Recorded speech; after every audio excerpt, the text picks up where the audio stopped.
2021, I just want to be back on the road teaching hair color and seeing my clients in the salon and answering questions. There are people who still want to learn, and teaching them.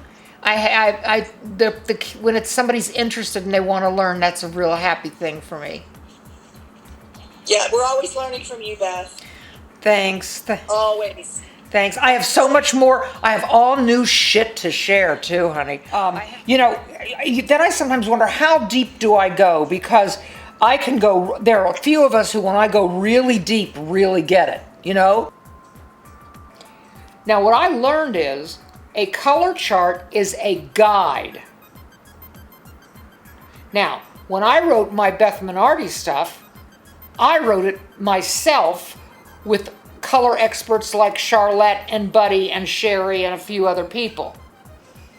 But remember, what you see on paper is not what you're going to see on human hair. What you see on a swatch, which is made out of monocrylic fiber, is not what you're going to see on human hair. These are marketing and promotional tools. They are not educational guides. They give you a rough idea of what you're going to get.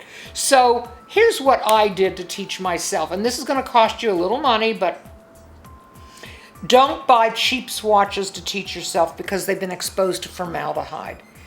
And I don't work for this company. The swatches are expensive, and every major manufacturer I've worked for uses these. The company is called International Hair Importers. International Hair Importers. They're in a part of the Bronx called Glendale.